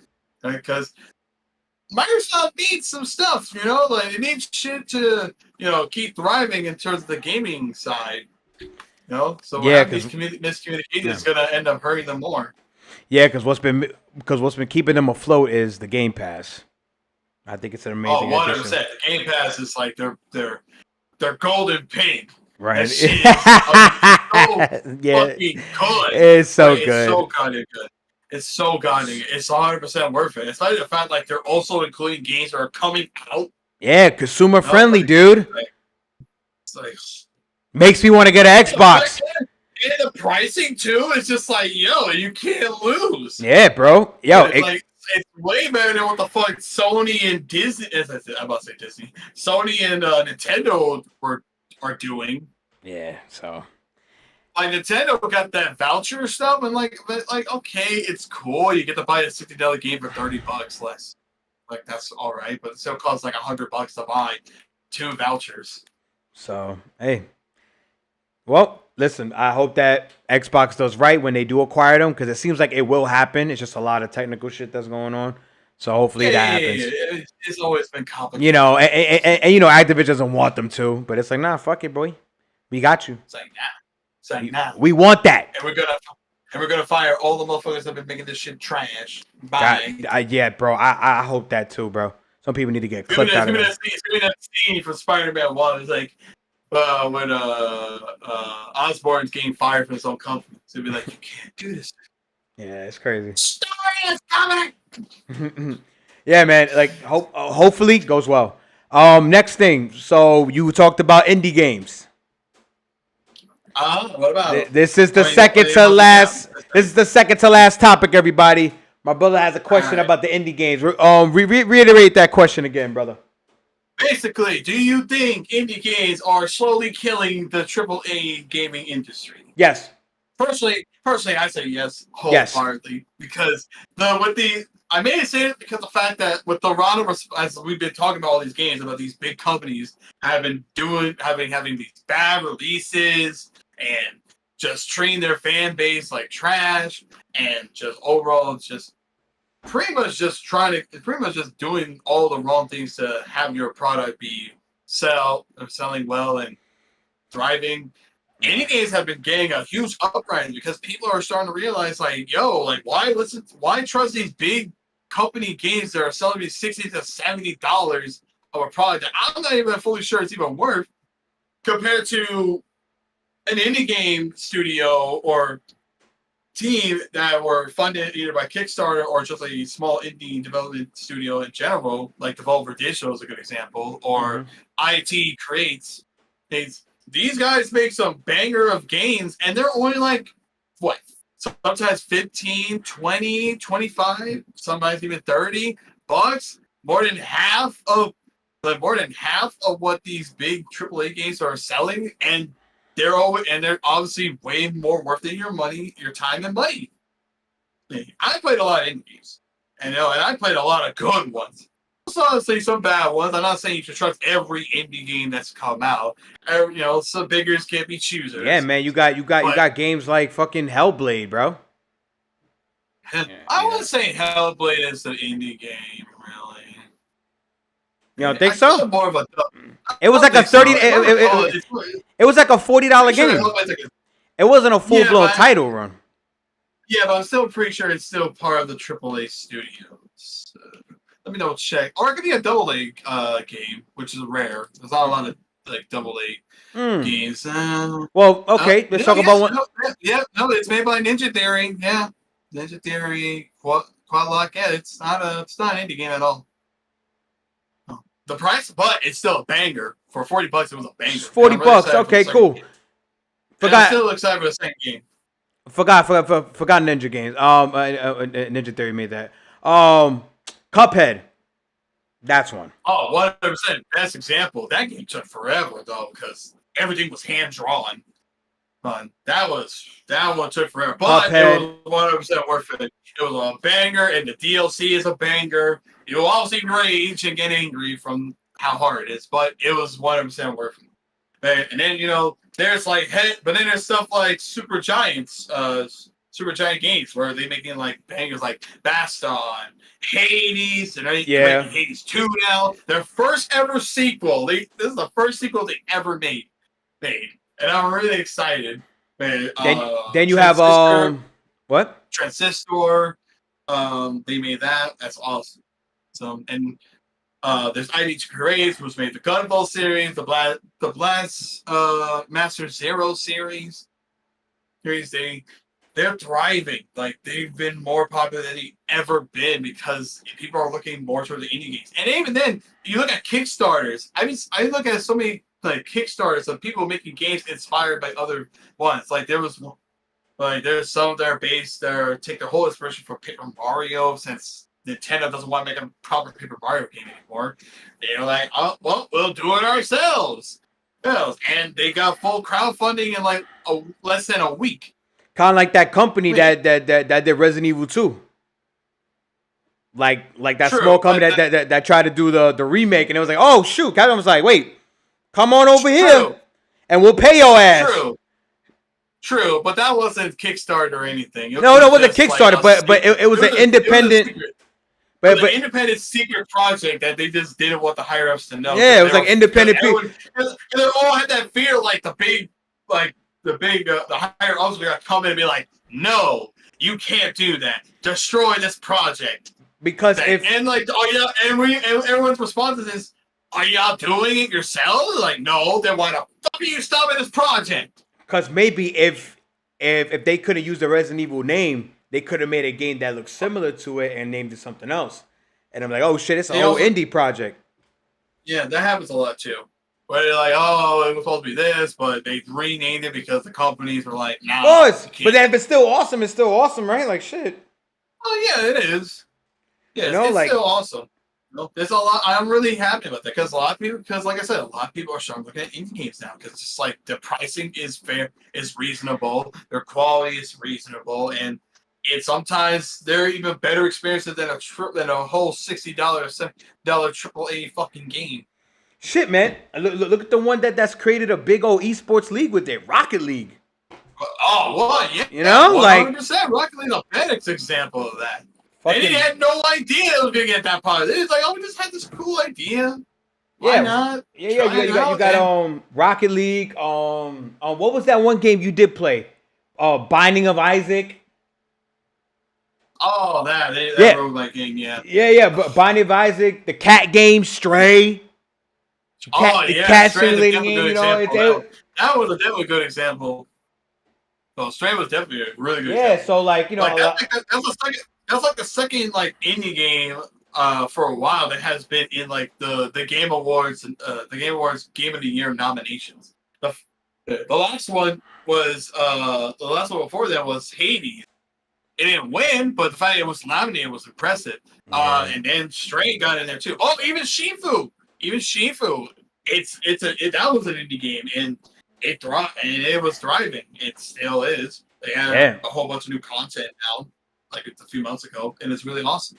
And people are now putting more trust in them because it's like, all right, they're saying they're doing this, and they actually did. It's like, oh, we hear your criticism, we hear your criticism, we hear the responses of some of the criticism you guys make. We're gonna fix that a little bit, or or at least we'll try to make it less of a nuisance. And we're like, okay, bam, there you go. Here's some update, and then wow, holy shit, you got even more content included in it. So what about this, right? Since we know that, I think eventually indie games, I think the only thing they need to do is just be able to make things like so graphically appealing, like to where it's similar to AAA titles. Then they will compete for sure. Yeah, like making games hard, like that's so hard because it costs so much money. Yeah, exactly. That's the thing. But if they can make something that's similar to like kind of like how like maybe not graphically, but just like in terms of like the gameplay and everything, making levels like that, like how Jedi Survivor is, like stuff like that, like a single player game that's like that, you'd be like, shit, cool. But what I think AAA, which I still think that indie games can make publishing companies, like how EA has done, create certain teams within their company to be like, we're not going to tell you what to do. We're not going to say this and that. You let us know what's going on. Well, that's what EA has done. They fucking with the single player games because they went in this whole dumbass rant. Single player games are not relevant now. It's all about multiplayer. It's all about this, that. And then they're idiots. I think it was Star Wars. I think it was Battlefront. Wasn't it Battlefront? No, not Battlefront. It wasn't a single player game. Oh! You talking about single player game? Oh, I think it's about multiplayer games that flopped that made them be like, you know what, we got to go back. Battlefront was a good example of that. But in a single player game, they made that dumb statement. I think it was Fallen Order that came out. It was like Fallen Order was like, hold my beer. Yeah, Ian. Yeah, this made money. Your single player game made money, boy, because it was good. I think it was a good product. Yeah, exactly. And the thing that makes it so ignorant of them to say that is because what multiplayer? Okay, sorry. Name 5-6 multiplayer games that have won an actual game of the year. Overwatch. I think that's the only one. It's not, and that doesn't exist anymore. You see what I'm saying? And first of all, Doom should have won that, but whatever. 100%. Bro, you know what? No, but Overwatch won that, and that's the only strictly multiplayer game that you're like, oh, okay, it won. Cool. So for them to say that shit, it was like, huh? Like, you really think that? Single player games have rule, dude. They will always rule. It's an experience, dude. I think 80% of the community in gaming, literally, is mostly regular people that don't play multiplayer games competitively, that want to play a single player game that's simplified for their physical, you see my hands? Physical needs. Not everybody can do this shit. Do all this shit so fast. So you play a game like that, enjoy the story. People love watching television. So the fact that the fact that video games are basically overriding TV shows because of how great their story is. They're like, shit, we got to make a TV show out of this game because it's overriding our actual TV show story. So we should make a story about this and expand upon it. Even though Witcher been fucking horrible, what they have done with the series. A lot of people have said it goes a little off the rails. Butcher was a book. Butcher was a book series before. My bad. Like, okay, kind of like God of War or whatever. You take a God of War series, boom, you put them into a motherfucking thing, But it is based on Greek mythology too. Hey, that shit could actually work, and they actually know what the fuck they're doing. Oh yeah, exactly. But what I'm saying is that they're doing it because of what? Because it's so popular that they're like, fuck it, we can't be innovative, so we're gonna take an idea from that's already exists and be like, all right, let's make a show out of it. Because we can't make nothing else, to be mainstream. There's a lot of good shows out there. They just don't get the mainstream attention. But it is what it is with that. But what's funny? Indie games has to work. Well, the funny thing is you bring up the indie games could look as good as the AAA game. The best game example of that was Kena Bridge of Spirits. That game looked way too fucking good to be an indie game. I swear to God, you look at those cutscenes and that. You're like, oh shit. You're like, God damn, is this a movie? Like, what is this? Crazy. It looks too good. Even looking at Shifu. Shifu's really good. Graphically, it still looks great. The animation may not be like realistic, but it looks great. Yeah, it had like a particular as long as it's like that, you know what I'm saying? As long as it's similar to that, you're fine. You know what I'm saying? Like, Bethesda doesn't make the most incredible looking like characters, to be very honest with you. So, like, you know, if you can, I mean, they tried to, but then people complain about like Skyrim looks amazing. Like like that's their best looking title I've ever seen. Yeah. Like even Fallout 4 can't match that. Fallout 4 looks good in certain aspects. But like looking at the character, I mean, looking at the people, you're like, it looks like Fallout 3, Fallout 4 type shit. Yeah. Like, whatever. Because it's so big of a world, you know what I'm saying? It's like they don't have time to really do all that, but whatever. But yeah, indie games eventually, if they get the technology or they find a way to make it less expensive to make games that are like close to what a PS5 title or Xbox One or a PC game looks right now, they'll definitely compete. Because they're so predicated on supporting their fans' ideas and like, you know, just things like that. Like even like live service games that people have come out with, you know, people are like, yo, fuck it, let's do this, you know? A game like, I don't even know who made Spellcaster. That might be an indie game. I don't know. Bloodhound, small company. You know what I'm saying? Small companies. You know, they're like, yo, like, let's make this game. And Vampire Bloodhound had a good idea, but it just didn't survive. Bloodhunt. Sorry. Bloodhunt. So, like, that's a vampire game and everything. You know, it had great elements and everything just to have the fan base to support it. There's a lot of bugs were happening. But if they Bloodhunt's still good. It's still doing fine. It's just, but it's getting shut down. So. But not. They said they shut it down the service. Yeah, not yet, but they said they're shutting down the service. So. Like, oh, no. Well, sorry. They shut it down development. Like, the game's going to exist. But they're just not gonna do any updates on it. I basically call you shutting it down. Like it's only been out for so long. But whatever. It is what it is with that. So yeah. Yeah. So that concludes the important stuff that we want to talk about. This is strictly predictions. It's gonna be our last thing. It will be brief because some of the games we haven't played and some of the games we have played. So let's go off right now on our Game of the Year predictions for the Game Awards that are coming up around. It comes around December, right? I think December. Yeah. I'm not right. December. December. Usually all right. Early. Yeah. Usually they come around early this December. Okay, hold on. Here we go. You ready? So we have Game of the Year. Let me pull it up so that we can be. All right. Cool. So let's do this. All right. Actually, for me, this is definitely. I just noticed all these games that people say are candidates right now. I have not played yet, but I will play them. All right. So let's start off with the number one game that people think can be a Game of the Year candidate: Diablo 4. Yes or no? And these games, hold on. And these games are. These games have to be reaching the top 5 out of 10. Top 5. So we say yay or nay to be in top 5. Top 5. Diablo 4. Nay. Okay. Nay. I say.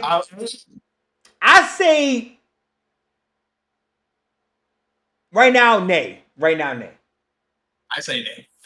Same here. I say currently now nay. And this is all purely research from me. Because I know that he's played a couple of these ones. It's all research for me and just hearing people talk about the games and just been doing research and just other people giving their opinions. So I'm giving my just opinion on other people's opinions and I'm just seeing what I think can possibly win.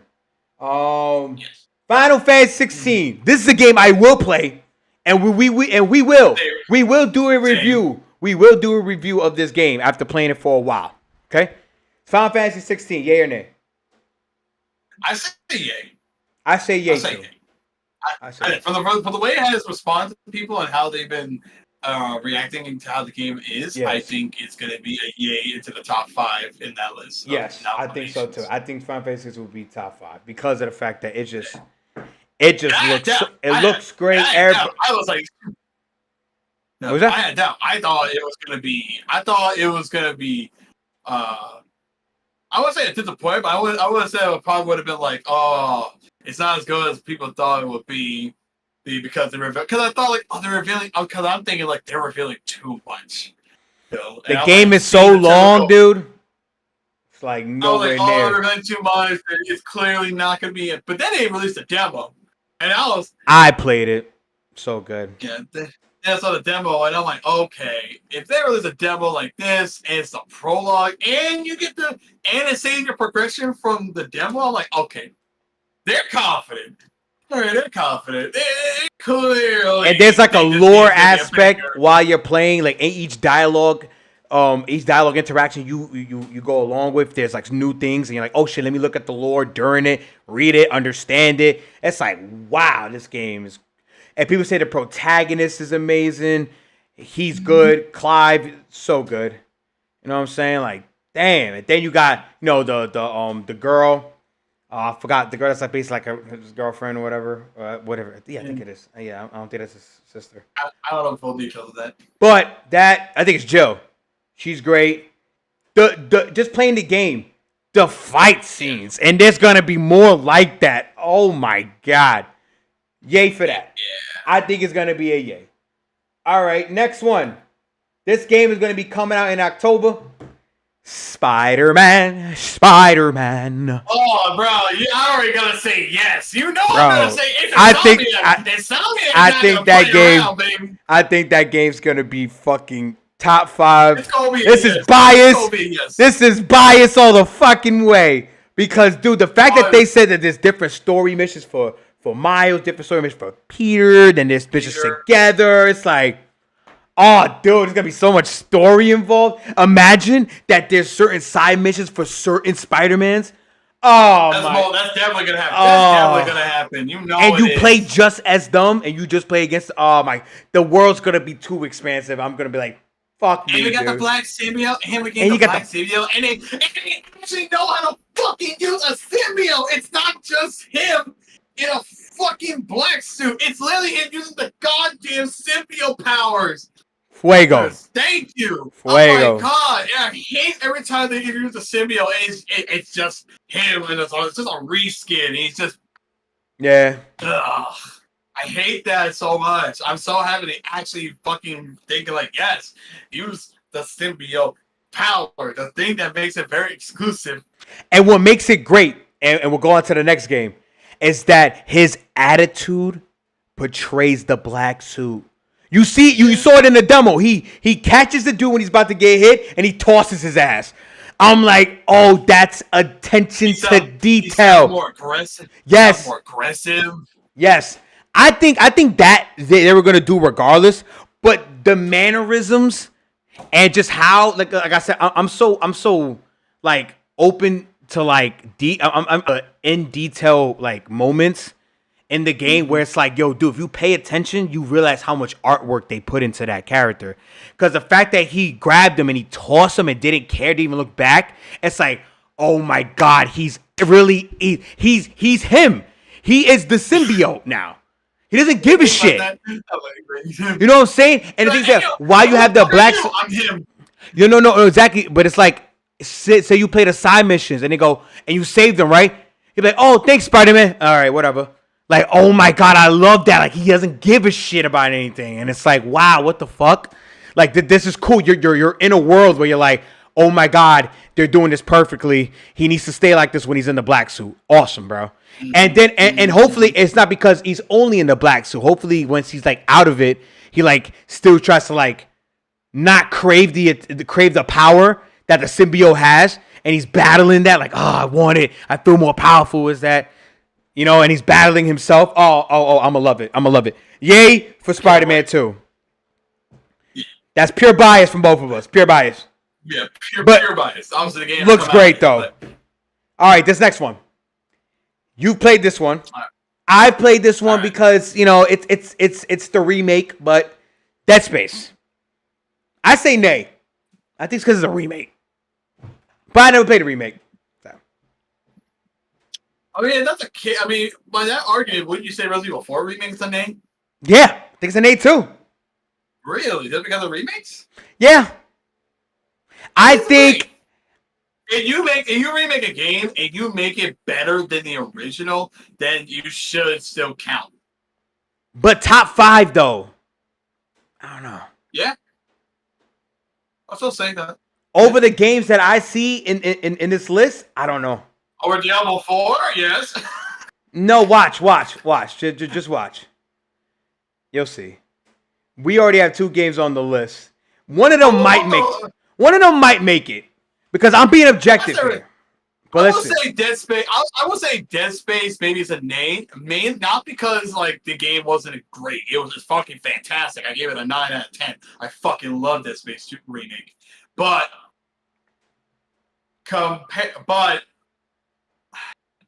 it's for a specific player base. That's the thing. It's a horror game. Okay.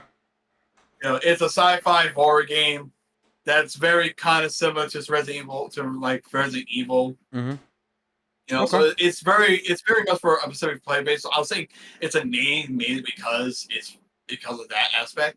All but right. I was at the same time I can't say that for like Resident Evil 4 because Resident Evil 4 remake was fucking god tier. And I haven't played it. I just seen gameplay and how people react to how all the changes and improvements from the original, because the original was already a game. One of the best games of all time. I love Resident Evil 4. And then they made it better, so it's even better than one of the best games of all time, making it the greatest, one of the best games of all time. So I'd say that was a yay. So you're saying Dead Space, nay. Resident Evil 4, yay? Yay. Okay, cool. Remake, yay. Cool. I don't have them both there because of these other games that we're going to mention. I'm reserving those. Right, I think one of them make it. But let's see. Understandable. You just beat this game. Hogwarts Legacy. Yay. Yay. Yay. What? No question. Yay. Bro, I had such a great time playing Hogwarts. I didn't do everything in the game, by the way. I didn't do everything. Yeah. Like, the only reason I give it like an 8 is because of all the things I've been through. I could give it. It's most likely gonna go to a 9 if I decide to like buy the game and then go through the entire. If I finish everything else I didn't complete. Okay. It's not perfect. The one issue I will say I had with it was the fact that you get the best stuff late in the game, and I wish that wasn't the case. That and the enemies in the late game kind of end up becoming like bullet sponges. Okay. Like, they have so much health, and the fights can drag a little bit too long. Okay. But overall, it was a fun game. It is a 100% Harry Potter, the world of Harry Potter experience. That's what everybody kept saying. Any Harry Potter fan should play this game. I don't care what y'all think about J.K. Rowling, what the fuck she said. She has nothing to do with this game, so don't even think about that. Just play the fucking game. People said it's an actual wizard experience, bro. Like, you're literally just in that realm of the Harry Potter universe, and you're like, dude, this is like nowhere. This is nowhere near trying to be a replica of anything. It's its own wizardry experience. One thing I'll definitely say before we get to the next time. One thing I'll definitely say, I'll give massive praise for is diversity of cast, and including his voice acting, and the fact your own character can actually talk. And he's very interactive with the characters in the world. So I'm like, yes, more games should do this when you're making your own fucking character. I hate when you make your own character and they're just like. That's true. Yeah, you know that. I hate that so much. I'm like, dude, we're 2023, bro. Make them talk. Everyone else is talking. Why the fuck I'm not? It's my own character. Come on. Yeah, it's 2023, man. Come on. You got enough technology to do that. I got fine with that when it comes to certain games like Dark Souls or Elden Ring, because they're not story-driven games. Well, if you do, I love Sekiro and I love studying that lore. I read everything in that lore, and I was like, Sekiro's an exception. Good. Sekiro's an exception. That one had to, because of how mainly focused the gameplay and the story was into each other. Yeah, true. Compared to all the other Souls-like games. All right. Anyway, there's Hogwarts Legacy. It's a yay for me. I give it a yay. I give it a yay because how much praise it's got as a fucking as a Hogwarts experience. Let's move on to the next one. This is an upcoming game that people think could have potential to be Game of the Year because of how interactive it is and how cooperative it is. And it's been a game that you've been wanting since years from now. Sorry, not years from now. A game you've been wanting for years. And finally, they've made a third one of this series, Payday 3. And I'm a gamer,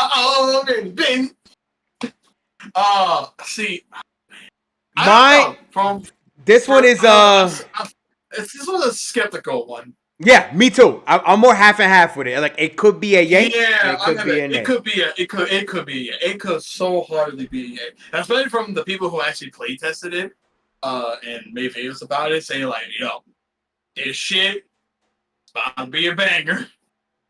Fuego. Girl, so like, that's an up in the air thing. Oh, I hope so. I'm like, I hope that stays true when it comes out. You know me, I'm gonna be in there. It's an up in the air thing. A heist game that has great cooperative play. Payday 2 was great with that. So many fucking weapons, abilities, and the way you level up, and all the gadgets and stuff you get. It's like it just makes everything so. The only thing I think that can hold a game like that back is how much content in terms of missions, in terms of people, in terms of bosses you face, in terms of enemies you face. How different can it be? That's the only thing. How many different banks? How many different security systems you going through? You know what I'm saying? Like, shit. How one mission can only go? What kind of mission can only go? What kind of mission can differentiate from going loud to going silent? What are the variations of silent missions only? What are the variations of loud missions only? Yeah. Like, what are the builds? Oh yeah, the class system. What are the builds? What are the characters and voice lines? What's the story? Yeah. I just hope that it's not something that is very linear, but I don't think they're gonna do that. Payday 2 was still getting content on PC, and it was like fucking amazing. People were still saying It's the only. And this company gives a shit.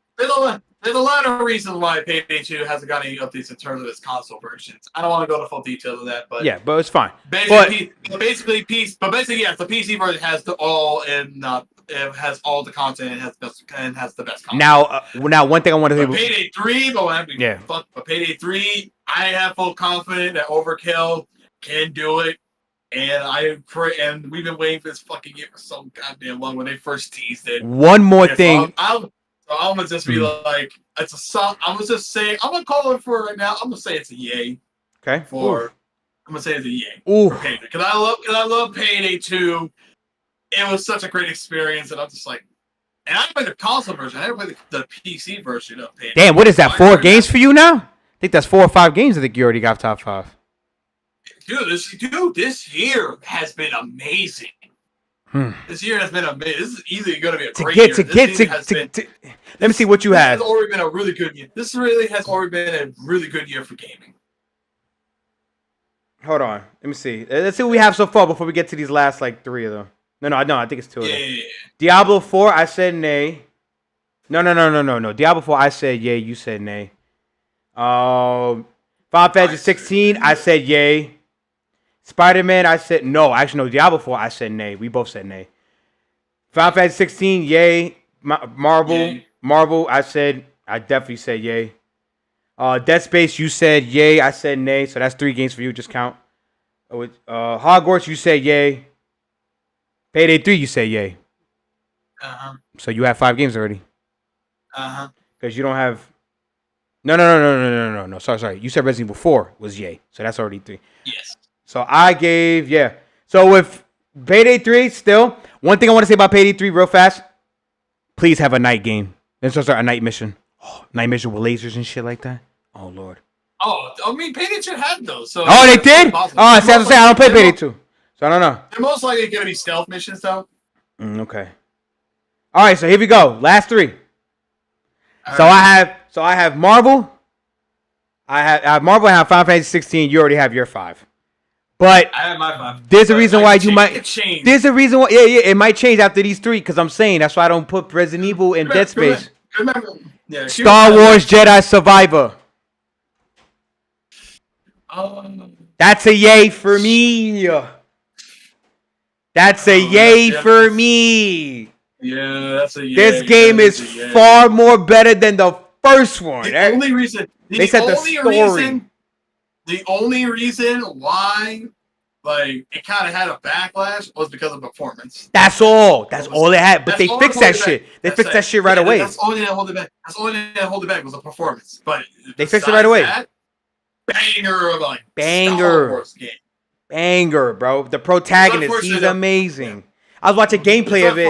I was like, I mean, not gameplay, guys. I mean, like playthroughs. I watched playthroughs. I'm like, yo, this fucking game is so much better than the first one. I'm like, shit, just watching it. I looked too much. Yeah, I looked too much into it because I didn't want to spoil myself that hard when I get the chance to actually play. Because I'm stuck. Through a reputational standpoint, it's a yay for me. It's too good. Everybody keeps saying this shit is dominantly going to be game of it can be game of the year. Besides Final Fantasy 16 or Hogwarts.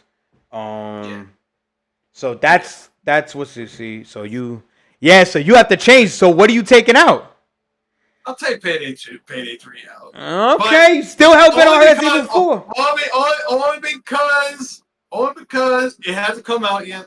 Yeah. So, it hasn't come out, so I can't say. So we can't put that much faith into it. But so I have Hogwarts, Final Fantasy 16, and Marvel Celeste. So I have 4 already. So I have Jedi Survivor.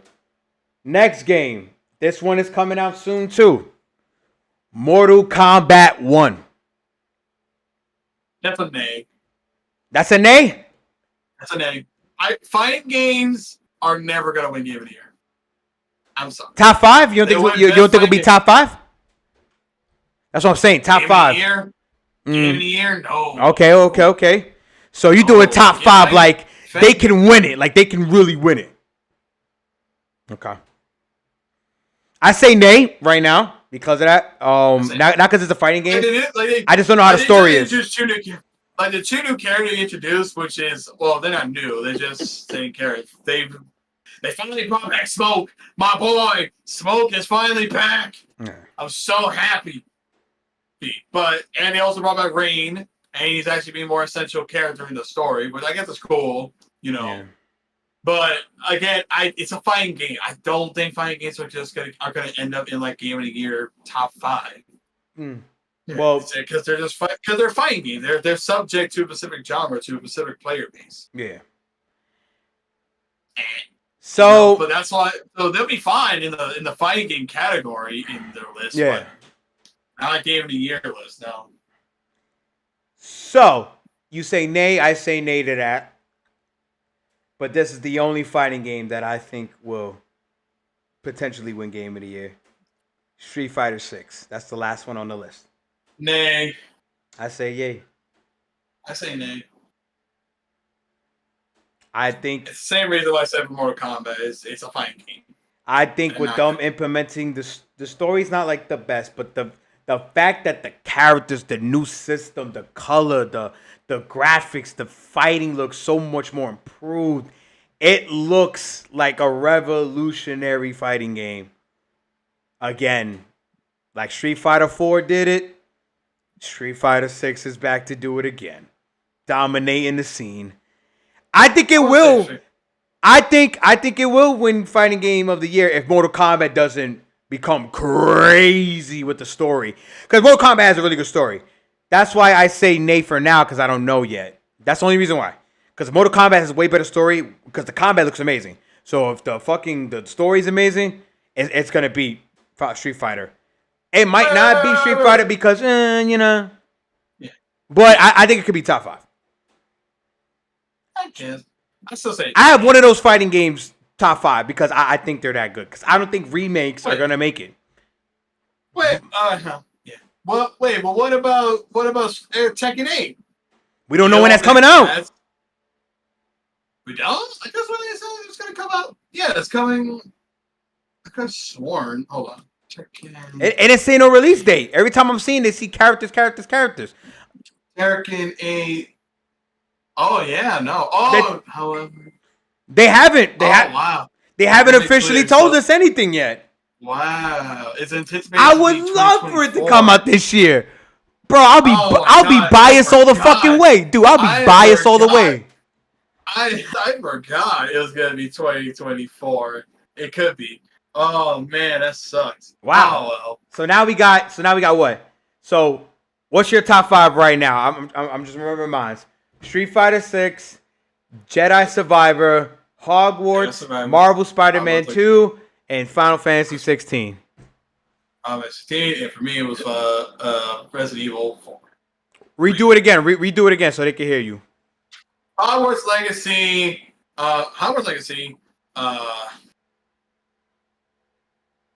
Brain. Hogwarts Legacy, Resident Evil 4, Spider-Man, Jedi Survivor, and lastly, Final Fantasy 16. Final Fantasy 16. Yes. Let's see. Now, out of those 5, real quick, before. Whoa, wait a minute. We forgot one. What about Legend of Zelda: Tears of the Kingdom? Oh, that's another one. Wait, we can't let Nintendo. But guy, hold on. That is another one. That's another one. Yo, great memory on that. We can't forget about that. I was reading the list off the fucking page. Yes, Legend of Zelda will always contend. Yo, so that's gotta be a yay to me. Hold up. Street Fighter 6, you're out. Legend of Zelda's in. Yo, that gotta be a yay for me. I'm sorry. So out of those top gotta be a yay 5, for okay, me. so what are you taking out of your top 5? Oh, Resident Evil 4, take it out. Take it out. I'm gonna say Hogwarts Legacy. Damn, that's crazy. Only because the best experience is from its fan. It's made due to its fan base. Like if you know nothing about Hogwarts or Harry Potter, then it just looks like a wizard game for you. Okay, cool. Okay, that's the only reason. Like the only reason, like Good point. It's because it's backed by its franchise of Hogwarts and Harry Potter. All right. So you have it. So yeah. So you have it. Our top 5, guys. We can't deny. I was like, hold on, we can't forget about Nintendo. Plus, we got other Nintendo titles coming out later this year. That could be game of the year. We got Tears of the Kingdom that actually came out, but the ones coming out later this year, we got Super Mario RPG, the remake. Yeah, it's a remake. I don't know. And the new Super Mario Bros. Game. Yeah, Super Mario Bros. Wonder. That looked cool. Even though the Nintendo showcase wasn't that great to me, but yeah. I mean that's for you. For me, that was awesome. Yeah. And then we have possibly, but we're not fully sure the release date on that one is Metroid Prime. Metroid. But we don't know what's coming out this year. It's supposed to be, but who knows? It could be delayed again. Who knows? And also coming out later this month, Pikmin 4. Yeah, I saw it. I don't think it'll win Game of the Year. I don't think people are gonna go that hard for Pikmin being Game of the Year. I mean, people are excited for it, so I could definitely. It could win in other categories, but yeah, it can. I definitely think if one of those out of those top 5, I think Street Fighter or Mortal Kombat will be the ones competing for the best fighting game. I definitely think Jedi Survivor can win best action adventure game, if not win Game of the Year. I think. This is how you know it's hard. This is how you know this year game is hard because there's so many good ones. Yeah, it's so hard. Like even the other awards, I'm like, this year gaming has been great, and it's just getting better. Best multiplayer game. Obviously, it could be. Right now we just got a new Alien game called Alien Dark Descent. Yeah, it's an XCOM Alien game, and that game's fire. Yeah, everybody says fire too. Yeah, so that could be like a good strategy game of the year. You know what I'm saying? Like. It's gonna be a lot. It's gonna be a lot of stuff going on. I definitely think Hogwarts and Jedi Survivor would definitely compete for the action adventure title if they don't win Game of the Year.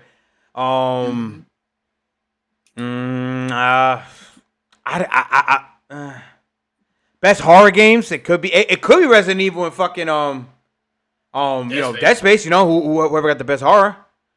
Yeah, it could also be Alan Wake 2. Alan Wake 2, yes sir. What else? Damn, lot of other categories, dude. Music and all that other stuff. Don't know yet. Like, you know, music composed and like best story, best protagonist. I feel like Tears of the Kingdom will win music. I think Final Fantasy could win best protagonist. The best character. That's not a bad one. That could also lead to, but that also could go to Jedi Survivor. Yeah, that too. That's what I'm saying. It could be good battles with that. Main character could also be there. Like, hold up. Yeah. Action Adventure could also, Action Adventure could also lead to Spider-Man 2. If Spider-Man 2 is going to be that good of a fucking game, which I fully believe it can. Yeah. That too, man. Like, it's gonna be a lot of shit, man. Best action adventure game could go to Marvel Spider-Man 2. It's like, oof. I mean, it's Insomniac, man. I got full confidence, man. I'll be really sad if they fuck this up. Yeah. All right. Well, there you have it, guys. Our predictions for the game of the year. We're doing a little bit of the other things, but there are a lot more games that will compete to those categories and everything. Racing games, it's not that many great racing games out right now. The Forza shit could come out and wild out, but who knows? But most definitely, man, this been a bumpy road to start, but it functioned in the end, baby. We here 2 fucking hours, man. It didn't feel like it, but it was amazing to say the least. Hats off to everybody that stuck with it, even when we had buggy issues 2 times and re-uploaded it, and we got through our list. We got through everything. We talked about a lot of stuff, and it was dope, man. It was like having a regular conversation at the crib, bro. It was dope, man. Mm-hmm. And that's the whole point of this podcast, man. Just being diverse and being common with your thought. We don't need to be too complex. We don't need to be too, critical on things. We just are having a regular conversation just on this platform, and that's the point of it. And if you ever want to be on this platform, I said this again, DM me on my Instagram. I'm more active on there than any other platform. I'm trying to be more active on other platforms. The way Twitter is, I kind of don't really give a fuck about that anymore. Just on there for news and all that other things. But YouTube, I'm gonna start doing shorts for YouTube. I'm gonna start editing these videos and putting little sections of the videos onto the YouTube so you guys can have certain sections to go to. Or I'm going to timestamp a lot of the stuff that we talked about. So, it'll be definitely predicated to people that want to listen to certain topics. And that's it, man. Thank you for the ride. Whoever stuck with it for the whole 2 hours, you the man, you the woman. I appreciate your ass, man. For real. Love you guys. Thank you so much. Once again, first and foremost, we got to end it on the ILLMINDZ podcast. We have to start it with the ILLMINDZ podcast. We have to go through the journey of the ILLMINDZ podcast because you have to be ill. And if you ain't ill, you ain't real, man. It's the ILLMINDZ podcast, though. Shit, man. I'm moving my head a lot because I'm having a seizure because I'm too goddamn excited. Nah, yo. Y'all have a good one. I appreciate y'all. Have a good rest of your day. Have a good rest of your weekend. Enjoy each other, love each other, bless each other. Enjoy everything, man. All right, ILLMINDZ podcast. If you ain't ill, you ain't real, man.